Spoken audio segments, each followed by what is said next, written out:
کل ہماری گفتگو جس موڑ پر رکی تھی، آج وہیں سے اپنی بات شروع کرتے ہیں۔ ہم اس بنیادی اور حساس ترین سوال پر غور کر رہے تھے کہ آخر کیا وجہ ہے کہ انسان کے لیے خود کو جاننا، اپنی ذات کے نیہا خانوں میں جھانکنا اور اپنی اصل حقیقت تک رسائی حاصل کرنا اتنا دشوار، اتنا کٹھن اور بعض اوقات ناممکن کیوں ہو جاتا ہے؟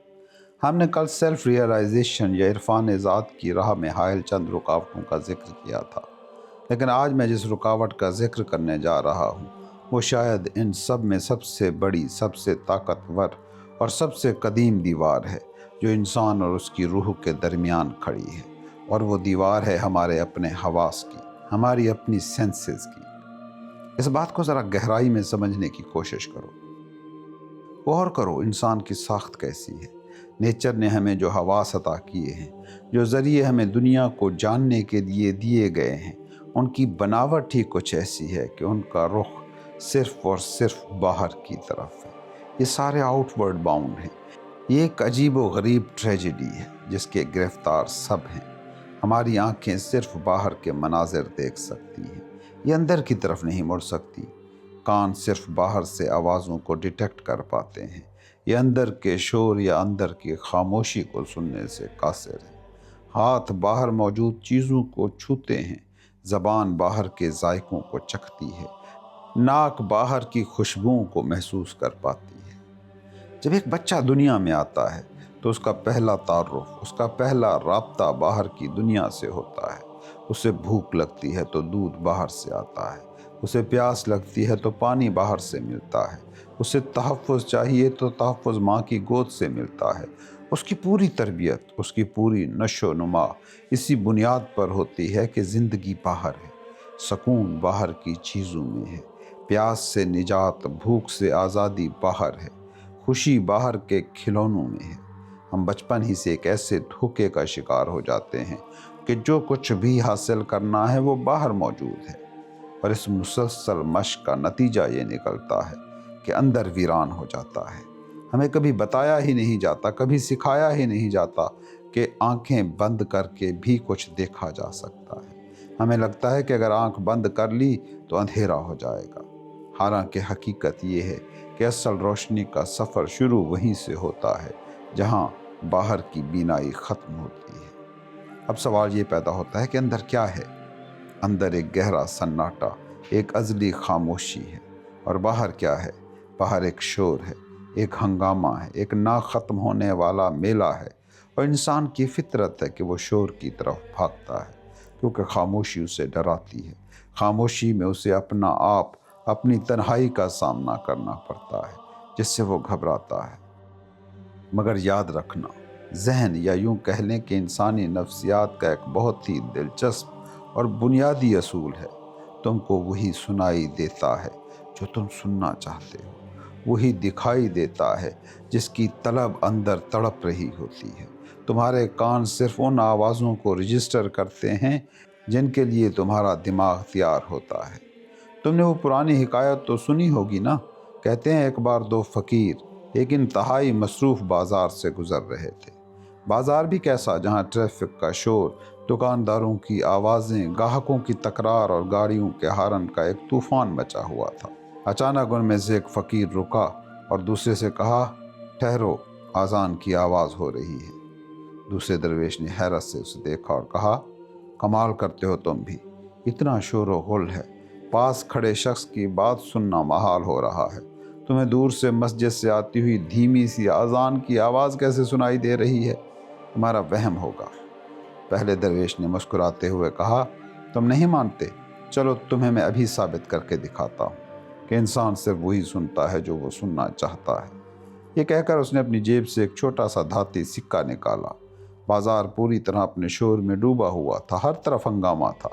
درویش نے وہ سکہ چپکے سے پکی سڑک پر اچھالا۔ سکے کے گرتے ہی ایک ہلکی سی چھن کی آواز نکلی۔ اب منظر دیکھیے، وہ آواز اذان کی آواز سے کہیں زیادہ دھیمی تھی۔ اس ہنگامے میں اس کا سنائی دینا ناممکن لگ رہا تھا، مگر جیسے ہی وہ سکہ گرا، آس پاس گزرتے ہوئے کئی لوگ فوراً رکے اور مڑ کر زمین کی طرف دیکھنے لگے۔ کئی دکانداروں نے چونک کر اپنی دکان کے نیچے دیکھا، کئی راہگیروں کے قدم تھم گئے۔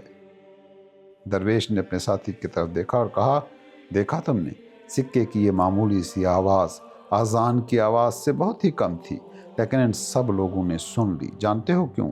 کیونکہ ان کا دھیان، ان کی توجہ، ان کی روح کی گہرائیوں میں بسی ہوئی طلب پیسے میں اٹکی ہوئی ہے۔ چونکہ ان کا مرکز و محور پیسہ ہے، اس لیے وہ 100 میل دور سے بھی پیسے کی آواز سن لیتے ہیں، لیکن خدا کی آواز جو ان کے اندر سے اٹھ رہی ہے وہ ان کے کانوں تک نہیں پہنچ پاتی۔ ذرا انسان کو غور سے دیکھو، کیا اس کا حال یہی نہیں ہے؟ تمہارے اندر دن رات کس چیز کی آذان چل رہی ہے؟ تمہارے اندر پیسے کی، شہرت کی، عہدے کی، ہوس کی اذانیں گونج رہی ہیں۔ تمہارا پورا وجود دنیاوی خواہشات کے شور سے بھرا ہے۔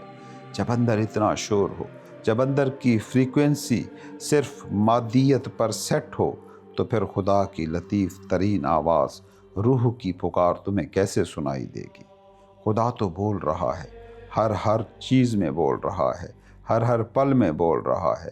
کائنات کا ذرہ ذرہ اس کی گواہی ہے، مگر ہمارا ریسیور خراب ہے، ہماری ٹیوننگ کسی اور اسٹیشن پر لگی ہوئی ہے۔ یاد رکھنا، اس کائنات میں صرف اسی چیز کو تم دیکھ پاتے ہو جس کی تمہارے اندر طلب ہو، جستجو ہو۔ تمہاری نظر وہ نہیں دیکھتی جو سامنے ہے، تمہاری نظر وہ دیکھتی ہے جو تمہارے دماغ میں ہے۔ اس بات کو سمجھنے کے لیے میں ایک اور واقعہ آپ کو سناتا ہوں۔ ایک بہت بڑے مصور نے اپنی پینٹنگز کی نمائش کی۔ وہ 2 گھنٹے تک حاضرین کو اپنے فن کی باریکیاں سمجھاتا رہا۔ وہ بتاتا رہا کہ کیسے اس نے رنگوں کا امتزاج بنایا، کیسے روشنی اور سائے کا کھیل رچایا، کیسے اس تصویر میں زندگی کی رمق پیدا کی۔ حال میں موجود سب لوگ واہ واہ کر رہے تھے۔ جب اپنی بات ختم کر چکا تو اس نے پوچھا، کسی کے ذہن میں کوئی سوال ہو تو مجھ سے پوچھ سکتا ہے۔ مجمع میں سے ایک پرانی وضاقتہ کی بوڑھی عورت اٹھی۔ مصور سمجھا کہ شاید یہ آرٹ کے کسی گہرے پہلو پر سوال کرے گی، مگر وہ عورت بولی، بیٹا تم نے جو کچھ کہا وہ سب تو ٹھیک ہے، مجھے تو بس یہ پوچھنا ہے کہ اس ہال کے فرش پر پالش کون سی کی گئی ہے؟ یہ چمک بہت رہی ہے۔ سارا مجمع خاموش۔ یہ کیا سوال تھا؟ مگر یہ حقیقی سوال تھا۔ وہ عورت آرٹ کی کوئی دل دادا نہیں تھی، نہ ہی وہ مصوری کی سمجھ پیدا کرنے آئی تھی۔ وہ ایک گھریلو خاتون تھی جس کی ساری زندگی گھر کے فرش کو رگڑ رگڑ کر صاف کرنے اور چمکانے میں گزری تھی۔ وہ آرٹ گیلری میں آ تو گئی تھی، لیکن اس کی نظر دیواروں پر لٹکے ہوئے شاہکاروں پر نہیں، اس کی نظر تو فرش پر تھی، کیونکہ اس کا دھیان، اس کی زندگی کا تجربہ فرش کی صفائی تک محدود تھا۔ اسے آرٹ نہیں، پالش کی چمک وہاں دکھائی دی۔ بالکل اسی طرح تم سب اس دنیا میں بھیجے گئے۔ یہ کائنات اس ہستی کا ایک شاہکار تھا، ایک آرٹ گیلری۔ چاند، سورج، ستارے، درخت، ندیاں اور خود انسان، یہ سب ایک بڑے مصور کی حقیقی پینٹنگز تھی۔ تم یہاں آئے تھے ان پینٹنگز کو، ان شاہکاروں کو دیکھنے، اس خالق کی کاریگری کو سراہنے اور اس کے ذریعے خود کو پہچاننے۔ تمہاری نظر دنیا کے فرش کی پالش پر اٹک کر رہ گئی۔ یہ دنیا کی چمک دمک، یہ گاڑیوں کی چمک، یہ محلوں کی شان و شوکت، یہ لباس کی نمائش، یہ سب فرش کی پالشیں ہیں۔ تم خدا کے شاہکار کو نظر انداز کر کے مٹی کے ان کھلونوں میں گم ہو گئے۔ کبھی تنہائی میں بیٹھ کر سوچا کہ جب صوفی سنت اندر کی دنیا کی اتنی عظمتیں بیان کرتے ہیں، جب وہ کہتے ہیں اندر سکون کا سمندر ہے، اندر بادشاہی ہے، اور کسی نہ کسی سطح پر تمہارا دل بھی اس بات کی گواہی دیتا ہے کہ ہاں، باہر کی دنیا میں سکون ہو نہیں سکتا، تو پھر اس طرف چلنا، اندر کا تمہارا یہ سفر آخر اتنا مشکل کیوں لگتا ہے؟ کیوں تم بار بار باہر کی طرف بھاگتے ہو، باہر کھنچے چلے جاتے ہو؟ اس کی وجہ یہ ہے کہ تمہیں بچپن سے کنڈیشن کیا گیا ہے، تمہیں باہر میں انوالو ہونا سکھایا گیا ہے، تمہیں باہر کی چیزوں کی اہمیت رٹائی گئی ہے، اور ایک بہت بڑی نفسیاتی وجہ یہ ہے کہ تمہارے معاشروں نے، تعلیمی اور مذہبی اداروں نے، تمہارے پورے سماجی ڈھانچے نے ہر اہم چیز پر پردہ ڈال رکھا ہے۔ بات کو سمجھو، انسان کی فطرت میں تجسس ہے، بغاوت ہے، روک ٹوک اسے پسند نہیں آتی۔ انسان کے اندر الٹا آگ بھڑک اٹھتی ہے ہر اس چیز کو جاننے کی جس پر روک ٹوک لگائی جاتی ہے۔ نفسیات کا اصول ہے کہ اگر تم کسی چیز کو چھپا دو، اسے ممنوع قرار دے دو، تو اس کی کشش کئی ہزار گنا بڑھ جاتی ہے۔ مغرب کی مثال لے لیں، وہاں عریانیت عام ہے، جسم کی نمائش عام ہے۔ نتیجہ کیا نکلا؟ وہاں جسم کی کشش ہی ختم ہو گئی، لوگ اکتا گئے۔ جس چیز کو تم ہر وقت دیکھتے ہو اس سے نظر ہٹ جاتی ہے۔ لیکن مشرق میں گھونگھٹ ہے، پردہ ہے، چھپاؤ ہے، اسی لیے یہاں تجسس ابھی بھی برقرار ہے۔ یہاں جنون کی حد تک کشش ہے۔ جو چیز چھپی ہوئی ہو، انسان اسے دیکھنے کے لیے، اسے پانے کے لیے بےتاب رہتا ہے۔ گوتم بدھ کے والد نے یہی تاریخی غلطی کی تھی۔ جب سدھارتھ بدھا پیدا ہوئے تو نجومیوں نے پیش گوئی کی کہ یہ لڑکا بڑا ہو کر یا تو بہت بڑا بادشاہ بنے گا جس کے زیر نگیں پوری دنیا ہوگی، یا پھر یہ سب کو چھوڑ چھاڑ کر بہت بڑا سنیاسی بن جائے گا اور دنیا کو راہ دکھائے گا۔ باپ بادشاہ تھا، وہ کیسے برداشت کرتا کہ اس کا اکلوتا وارث فقیر بھکشو بن جائے؟ وہ چاہتا تھا کہ بیٹا اس کی سلطنت سنبھالے۔ اس نے نجومیوں سے پوچھا کہ اس کا حل کیا ہے۔ انہوں نے مشورہ دیا، اسے کبھی دکھ مت دیکھنے دینا، اسے کبھی یہ پتہ نہ چلے کہ دنیا میں بڑھاپے نام کی کوئی چیز بھی ہوتی ہے۔ کسی چیز کا نام بیماری بھی ہے اور کسی چیز کو موت بھی کہتے ہیں۔ اگر اس نے زندگی کا یہ کڑوا سچ دیکھ لیا تو یہ تیرے ہاتھ سے نکل جائے گا، یہ سنیاسی ہو جائے گا۔ باپ نے بیٹے کے لیے زمین پر ہی مصنوعی جنت کھڑی کر دی۔ 3 الگ الگ موسموں کے لیے 3 الگ الگ شاندار محل بنا دیے، خوبصورت نوجوان لڑکیاں، بہترین کھانا، ہر وقت رقص اور موسیقی کا اہتمام۔ باغ میں مالیوں کو حکم تھا کہ شہزادے کے آنے سے پہلے سوکھے پتے تک، مرجھائے ہوئے پھول تک چن لیے جائیں، تاکہ شہزادے کے ذہن میں سوال ہی نہ ابھرے کہ کسی چیز کا نام زوال بھی ہے، موت بھی ہے، مٹنا بھی ہے، اسے صرف جوانی نظر آئے یا خوشی دکھائی دے۔ نتیجہ کیا ہوا؟ کیا باپ اسے روک پایا؟ نہیں، بدھ ایک دن اکتا گیا۔ جب انسان کو زبردستی صرف میٹھا کھلایا جائے تو اس کا دل نمکین کے لیے تڑپنے لگتا ہے۔ مسلسل سکھ بھی ایک عذاب بن جاتا ہے۔ بدھ کو زندگی کی صرف ایک رخ والی اچھی تصویر دکھائی گئی، اس لیے ان کے اندر دوسرے رخ کو، سچائی کو جاننے کی پیاس بھڑکی۔ وہ محل کی دیواروں سے باہر جھانکنے کے لیے بے چین ہو گیا۔ سوچو، عام انسان تو انہی چیزوں کے لیے، دولت، عورت، محل، سکون کے لیے پوری زندگی مارا مارا پھرتا ہے، لیکن بدھ ان سب کے ہوتے ہوئے بھی بھاگ گیا۔ کیوں؟ کیونکہ انہیں یہ سب حاصل تھا۔ جو چیز حاصل ہو جائے اس سے دل بھر جاتا ہے۔ اگر بدھ کو بھکشو ہونے سے بچانا تھا تو اس کے باپ کو چاہیے یہ تھا کہ اسے دنیا کے دھکے کھانے دیتا، اسے بھوگنے دیتا۔ انسان جس چیز کو جی بھر کر بھوگ لے اس سے بیزار ہو جاتا ہے۔ تمہیں ایک پادری کی کہانی سناتا ہوں۔ ایک پادری تھا جس نے اپنی پوری زندگی انتہائی پرہیزگاری میں گزاری۔ مذہب میں شراب منع تھی، اس لیے اس نے کبھی شراب کو ہاتھ تک نہ لگایا۔ وہ لوگوں کو بھی منع کرتا رہا، لیکن اس کے اپنے دماغ میں 24 گھنٹے شراب چلتی تھی۔ وہ سوچتا تھا، آخر اس میں ایسا کیا ہے؟ لوگ اسے پی کر جھومتے کیوں ہیں؟ اس کا ذائقہ کیسا ہوگا؟ وہ بظاہر پرہیزگار تھا لیکن باطن میں شرابی تھا۔ آخر اس کی برداشت جواب دے گئی۔ ایک دن اس نے چھپ کر اندھیرے میں شراب پی لی۔ اسے بہت مزہ آیا، اتنا مزہ کہ اس نے مذہب ہی بدل دیا تاکہ کھل کر پی سکے۔ مگر پھر کچھ عرصے بعد اس کی ڈائری ملی۔ اس میں ایک حیران کن جملہ لکھا ہوا تھا، جو مزہ چوری چھپے ڈرتے ڈرتے شراب پینے میں تھا وہ اب کھل کر پینے میں نہیں ہے۔ اس سے کیا معلوم ہوا؟ معلوم ہوا کہ مزہ شراب میں نہیں تھا، مزہ گناہ میں تھا، چھپ کر اس کو کرنے میں تھا۔ مزہ اس پابندی کو توڑنے میں تھا جو اس پر لگائی گئی تھی۔ تم سب کے اندر ایک باغی بیٹھا ہے جو ہر نا کو ہاں میں بدلنا چاہتا ہے، جو ہر دیوار کو پھلانگنا چاہتا ہے۔ جب تک دیوار ہے پھلانگنے کی خواہش رہے گی۔ تو پھر سوال یہ ہے کہ اس اندھیرے کو دور کیسے کریں، کیسے ان خواہشات کے چنگل سے نکلیں۔ عام طور پر مذہبی لوگ اور مبلغین کہتے ہیں خواہشات کو مار دو، دنیا چھوڑ دو، نفس کو کچل دو، مگر میں کہتا ہوں نہیں، ہرگز نہیں۔ دنیا مت چھوڑو، دنیا کو سمجھو، اور صرف سمجھو نہیں، اسے بھوگو۔ بھاگنا حل نہیں ہے، حل ہے جاگنا۔ مسئلہ دنیا ہے نہیں، مسئلہ آپ کا ہے، آپ میں موجود ادھورے پن کا ہے۔ انسان کو غور سے دیکھو، اس کے رویوں میں منافقت ملے گی۔ یہ نہ تو پورا دنیا دار ہے، نہ ہی پورا دین دار۔ تم ادھر کے ہو نہ ادھر کے، تم شراب خانے بھی جاتے ہو اور مسجد میں توبہ کرنے بھی، تم گناہ بھی کرتے ہو اور خدا سے ڈرتے بھی ہو، تمہارا گناہ بھی ادھورا ہے، تمہاری عبادت بھی ادھوری۔ اس کشمکش میں، اس کھینچا تانی میں نہ تو تمہیں پورا گناہ کرنے کا لطف ملتا ہے، نہ ہی عبادت کا پورا سکون میسر آتا ہے، تم بس لٹکے ہوئے ہو۔ جارج گروجیف جو ایک بہت بڑا صوفی فلسفر گزرا ہے، اس کے بچپن کا ایک واقعہ ہے۔ اسے ایک خاص قسم کا جنگلی پھل بہت پسند تھا، مگر وہ پھل صحت کے لیے نقصان دہ تھا۔ گھر والے بہت روکتے، منع کرتے، مگر وہ چوری چھپے کھاتا رہتا۔ ایک دن اس کے دادا نے اسے پکڑ لیا۔ دادا ایک ذہین آدمی تھا، سمجھدار۔ وہ بازار گیا اور اس پھل کی پوری ٹوکری خرید لایا۔ اس نے گروجیف کو بٹھایا اور کہا، تجھے یہ پھل پسند ہے نا؟ لے کھا۔ یاد رکھ، تجھے تب تک کھاتے رہنا ہے جب تک ٹوکری خالی نہ ہو۔ بچہ خوش ہو گیا، اس نے کھانا شروع کیا۔ 2-4 پھل مزے سے کھائے، پھر پیٹ بھرنے لگا، پھر دل بھرنے لگا۔ دادا نے کہا، رکنا نہیں ہے، کھاتے رہو۔ پھر اسے متلی ہونے لگی، الٹیاں آنے لگیں، طبیعت خراب ہو گئی۔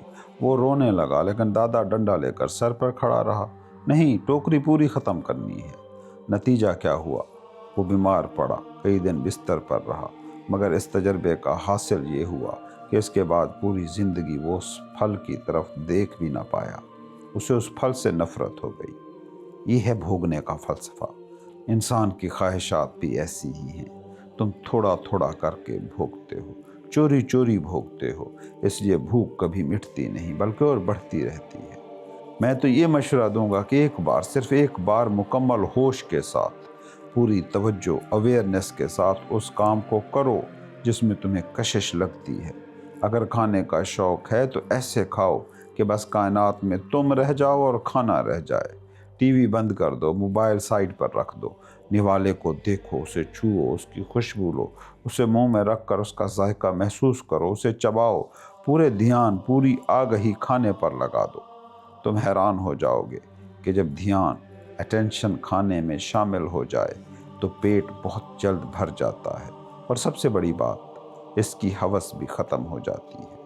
ہوش، اویئرنیس کی روشنی میں خواہش پگھل جاتی ہے، غفلت میں خواہش بڑھتی ہے۔ اس بات کو سمجھو، کچے پھل کو اگر درخت سے زبردستی توڑو گے تو درخت کو بھی زخم لگے گا، پھل کو بھی تکلیف ہوگی، اور اس ٹوٹی ہوئی شاخ سے دودھ رستا ہے جو دراصل درخت کا خون ہے۔ کچا پھل کڑوا ہوتا ہے، بے مزہ ہوتا ہے، مگر جب پھل پک جاتا ہے تو اسے توڑنا نہیں پڑتا، وہ خود بخود بڑی خاموشی، وقار کے ساتھ زمین پر گر جاتا ہے۔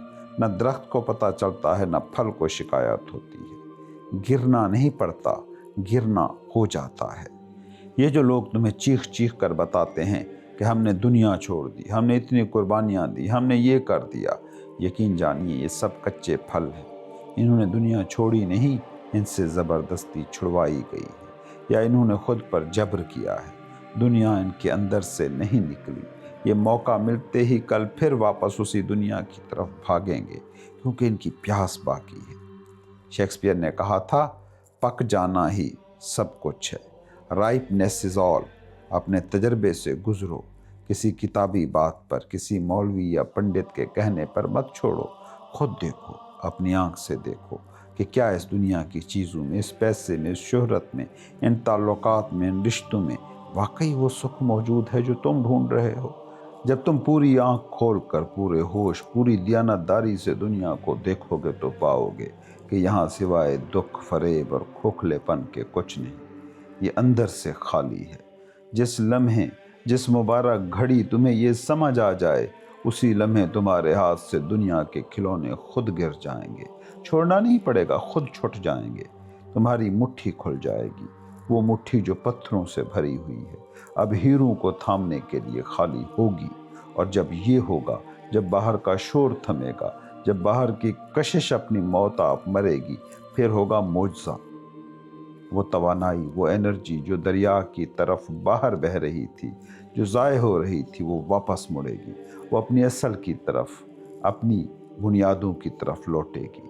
تمہاری توجہ کا رخ باہر سے اندر کی طرف مڑے گا، اور تب اس گہری خاموشی میں وہ دیا جو برسوں سے، صدیوں سے اندھیرے میں پڑا تھا، اچانک روشن ہو جائے گا۔ تم اپنے آپ کو پالو گے، تم اپنی حقیقت کو جان لو گے۔